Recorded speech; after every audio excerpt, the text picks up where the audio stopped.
What I've experienced in the past 2 weeks is abuse. NHS waiting times are an absolute joke.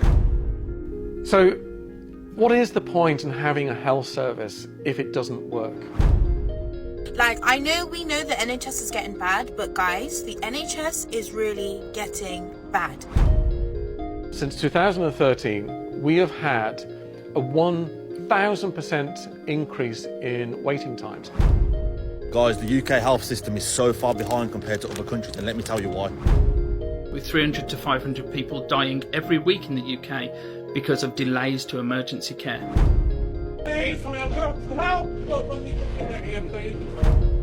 Right, okay, can I just confirm your name, please? I know you lost your leg, but I need your name, alright? The NHS waiting lists have got to be a joke, right? Right? Millions stuck on waiting lists for months, even years. Patients forced to wait in agony. Conditions getting worse before they ever see a doctor. Some die before treatment comes. Let's break it down, but before that, hit subscribe to stay updated on the crisis. Right, okay, you lost your leg and you're bleeding. Fair. 1 sec. Hold on. Right, okay, can I just confirm your name, please? I know you lost your leg, but I need your name, alright? Jessica. How do you spell that? Are you conscious and breathing? What's your postcode, please? No, you lost your leg, alright? But I need your details, okay? Yeah. Listen, love, do you have any paracetamol or ibuprofen that you can take right now so we can carry on the fun conversation and I can book you for an appointment? You don't.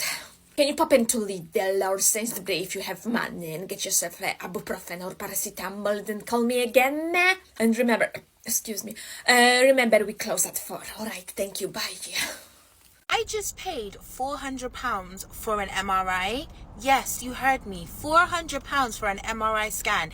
Like, we know the NHS is getting bad, but guys, the NHS is really getting bad. Side note, if you're the loonies from the other videos that think that anyone can put on a wig and a dress and think that they're a woman and try to say biology doesn't exist and think that anyone should have access to changing rooms where women are and where young kids are, scroll off this video. You don't possess the intellect to understand what I'm gonna say. So guys, I needed a scan. And I thought, got a doctor's appointment finally. Yeah, we all know waiting times are bad. Imagine they gave me an appointment for December 2025, not for the scan, just to see a consultant. That's right, that's more than 9 months waiting just to see the consultant. Mate, we need to do something about this NHS. I heard Starmer's getting involved with NHS more. We need to really realise what's going on here, and also we need to save money if you can. A little £5 here, a little £10 there, a little £15 if you can, and put it towards a health box, like a health pot. If you have Monzo, Starling, the digital banks, put a health pot, start putting money back, because it's only by the grace of God I could afford to pay for that £400 MRI. If I didn't, I would have to be waiting until December just to see a consultant, and who knows what could be going on with my health. Health is wealth, as you know. Mwah, have a good week. So, I had to call the doctors this morning, and I feel like this is just a joke, but it's not. This is just reality in the UK. I was 29th in the queue at 8 a.m. They open at 8 a.m. and I called at 8 a.m. Bang on. Literally, the time went down and I called. So, God knows how I was 29th in the queue. Anyway, it was ridiculous. 8 a.m. I'm feeding the kids. I'm getting them dressed. I'm dealing with multiple arguments. I've not got time to wait in around 40 minutes for you to answer the phone to then tell me that you've got no appointments left. And I've got to call again tomorrow. Is this just the way things are now? Because I don't have the money for private healthcare. I haven't got that. After 30 hours in I finally got a bed. In the corridor.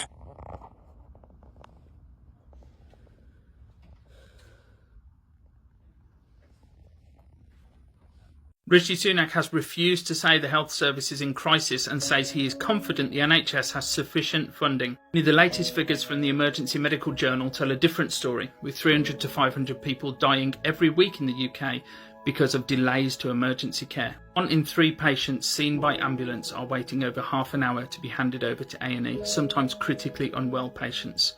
Some of those waits have extended to hours. Picture isn't much better once you get into hospital, with 40% of people that need a hospital bed having to wait longer than 4 hours for one, sometimes up to 2 days. This is how a junior doctor described it. The system is completely overwhelmed, there's no quick fix, it needs a significant amount of funding, but it's also about restoring the goodwill of staff who have given so much that they don't have any left. So with nurses across the country staging strikes, junior doctors voting to strike, paramedics going on strike, people waiting over 4 hours just to be seen, let alone get a bed when they need one, Rishi Sunak's response was to say the NHS is not in crisis and it has enough money. NHS waiting times are an absolute joke. So I've been on the waiting list with the NHS for something for about 8 months now. And it's gotten to the point where they are basically even telling me that NHS is a joke. These are actual NHS employees telling me that the NHS is overwhelmed and it's just not what it used to be. And I think it's great that we have the NHS. I think it's great, we pay for it, but I do think it's great. It's better than countries like America, where if you don't have private healthcare, you're screwed. But I think there comes a time where you've got to look at the marginal benefit that you're getting. So I eventually got fed up with the NHS and I've decided to go down the private route. So I went to a private doctor and I explained what I'm going through. The initial consultation was £300 and that was just to be seen. Anyway, after going through the consultation, that doctor mentioned that there was a slot that I could be seen that very day, like the same day. And it just made me think how many issues and problems that people have in life that can just be solved by just having money. Like, I'm not a huge fan of having money to be flashy and show off on other people. But I think if you can amass some money and use it for good, like when you have health issues, you can get them sorted out quickly, you can help your family members, is such a flex. Quickly talk about the GP system in this UK. Yeah. So, I have to call at 8 o'clock in the morning. I'm behind 500,000 people. I finally get to the front. The woman says to me on the phone, "Oh, we need to book you for a telephone appointment." Babe, I need my blood test done. What are you talking about? What do you mean I need a... Anyways, get a telephone call. You're going to be called between 8 a.m. and 12 p.m. at night. Okay, fine, whatever. Get a call. "Oh, you need to come down." Cool. You go down there. Very rude little lady at the desk. No morning, no hello, no nothing. "What time's your appointment?" Look at me as if I'm booby the foot. Who are you talking to? And who are you looking at like that? Very rude. I'm very polite and respectful. I expect the same. It's a normal... Anyways, then sitting down in the waiting area. Bro, why am I waiting 20, 30 minutes with no apology? No nothing. And the thing is, it might not be your fault. But you could just say sorry. Sorry for the delay. Because that's what Anyways. But if I'm late, if I cancel, party's done, don't ever come here again. You're now off the booking system. Don't ever come here again.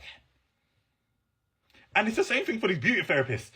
Why is it you got to put down a deposit, but if I'm late or if I cancel, deposit done, don't ever come here again? Blocked on social...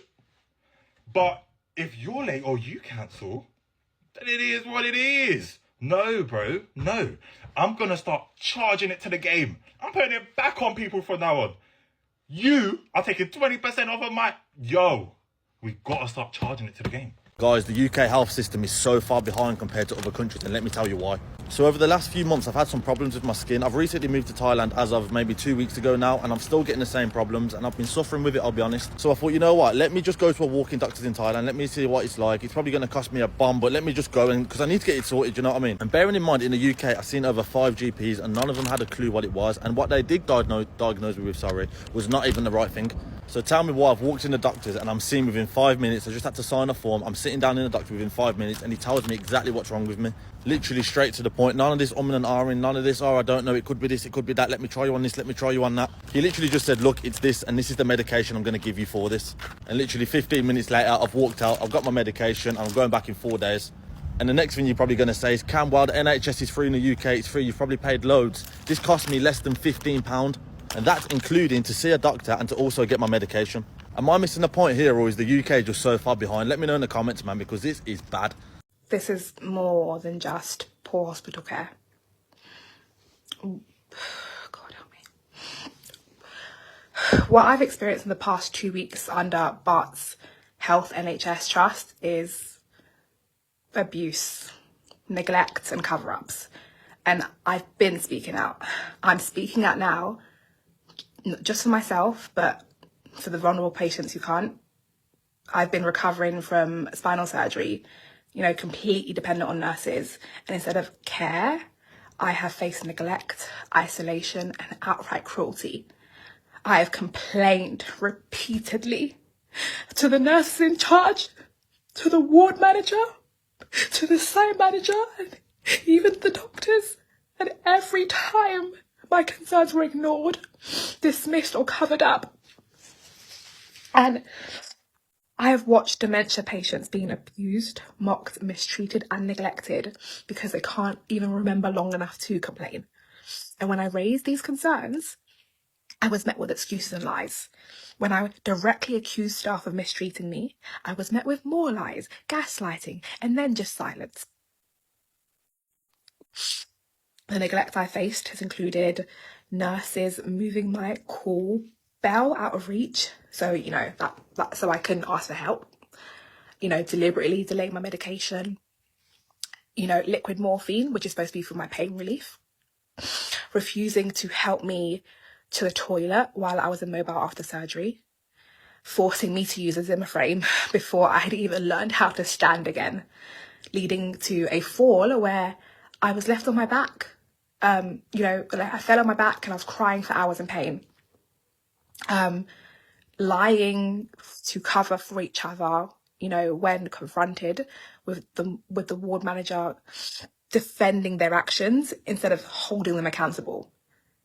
You know, the nurse in charge had the audacity to say to me that they barely get complaints. And I told her that's because most of your patients have dementia. They can't remember long enough to even report you. It took me screaming my complaints out loud to the ward, you know, to even be acknowledged, because talking privately to the managers, to the nurses, and you know, they did nothing. They promised investigations, they promised follow-ups, they promised calls and emails. None of it has happened, none of it. I was ignored because this hospital operates on a culture of silence, of protection, not patient care. And I don't know if I need to sue or expose them fully yet, but I know this. I will not be silent. I have recorded proof where I can. I have documented everything. And when I'm finally out of this hospital, I will tell my story step by step. I will fight for myself and I will fight for the patients who can't. Because if this is happening to me, if this is happening to even dementia patients, how many others have suffered in silence? How many others have been ignored? It has to stop. The NHS waiting lists have got to be a joke, right? Right? I've had this undiagnosed stomach issue for more than 3 months now, and it took an entire month for my doctor to actually give up on trying to figure out what it was and put in an actual referral. I got a letter shortly after that said, if you haven't heard anything back from this referral by the end of July, give us a call. July came and went. I gave them a call, and well, this is how it went. Hi, I'm chasing a referral that was made through your surgery. These are my details. Hello, yes, we can see that your referral was made on the 31st of May. Yes, that sounds about right. It was probably about that long ago. Okay, we're currently working through referrals that were made to us in December 23. Okay. So you should hear something back from us early next year. Right. Okay, that's... Oh, okay. Is there anything that can be done in the meantime? Yes, of course. If your symptoms get any worse, just go back to your GP and they'll be able to help you. Right, great.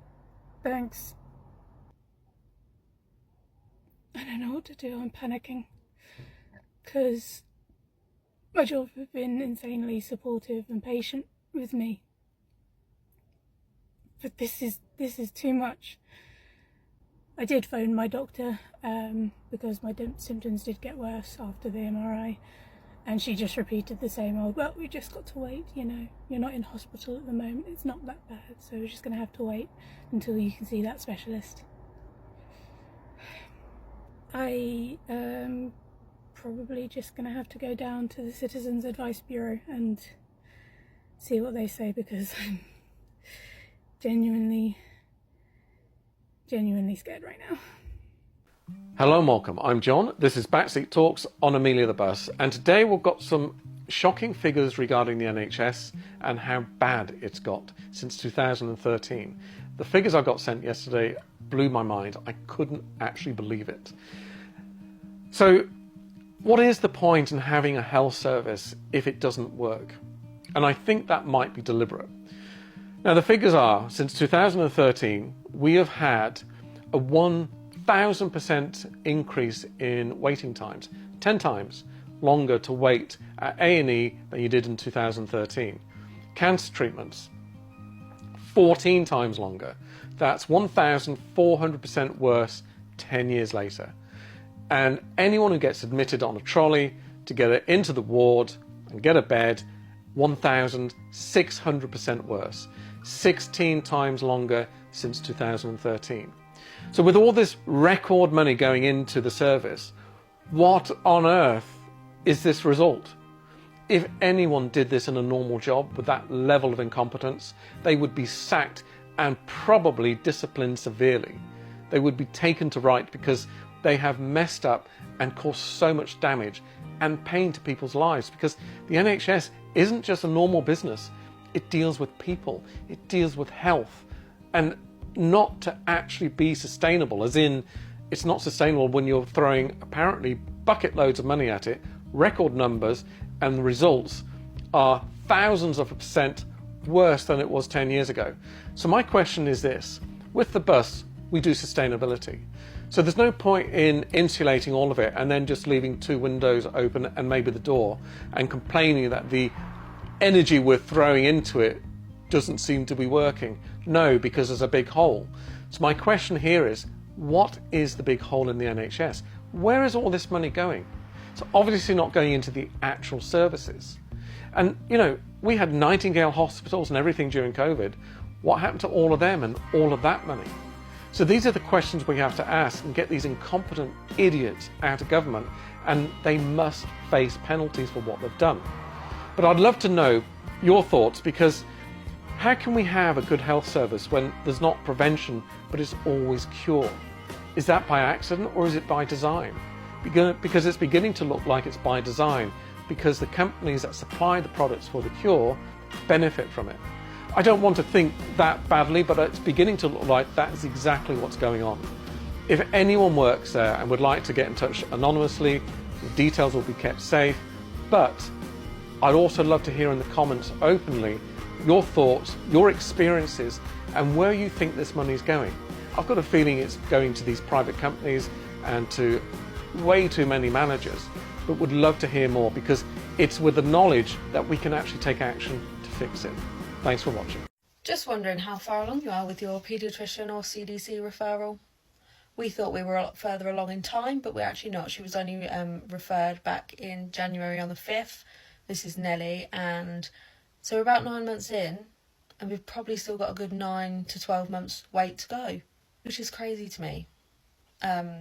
Everly's took 18 months, and the nursery are asking us, do we have any paperwork that we can put our documents with, because they're doing like her targets and things like that, and that they want to help her with things, and I don't have any paperwork for them because I haven't received any appointments yet, and their appointments are just through telephone, so I don't really have any appointment letters. Sleep consultants, they want to help her with her sleep, because I don't know if you can see these bags, but I could carry your shopping and mine. They want to help her further with sleep, but she don't have a paediatrician. They tried to do it through Evie's paediatrician as their sister, but because it's not Nelly's paediatrician, they can't do anything yet, so we're all just waiting around. And actually, this scares me. Is this going to be done in time before school? Because the support and things that Evely has had by having a diagnosis earlier on has been amazing. So I hope the same for Nelly, but it's taken a very long time. On a positive note, I am going to try the 15 hash browns from McDonald's that they've just released. I'm going to cheer up in approximately 10 minutes when that's delivered. Anyway, clearing out Evie's concessions drawer, which is what she calls it. Basically, it's full of new birthday presents that she unwraps and brings them straight up here and puts them in here, and they don't see the day of light again because she's just protecting them. Just making sure there's no, like, crazy things in here. I have found the shed key. you know. I'm just checking all her boxes, making sure everything is safe. It's all safe, that is all fine. I'm just sick of waiting like this hell. Every time a bit of post comes through the door, it's like, is that gonna be it? Is that it? And it never is. It's always the previous tenants, Specsavers letters. That'll be all. The NHS is no longer just struggling. It's failing millions in real time. Right now, over 7.5 million people are stuck on waiting lists, some waiting more than a year for treatment. In emergency departments, only 73% of patients are seen within 4 hours, far below the government's 95% target. And, for life-threatening emergencies, ambulance response times now average over 47 minutes, when the standard was meant to be just 18 minutes. These delays aren't just frustrating, they're dangerous. People with worsening conditions are left waiting. Some never make it to their appointments. Families are losing loved ones to a system that can no longer keep up. Politicians debate, funding remains uncertain, and the crisis deepens. But the real question is, how long before the NHS collapses completely? Have you or someone you know been affected by these delays? Share your story in the comments. And if you want to keep up with the real conversation on issues that matter, hit subscribe. You need to stay informed.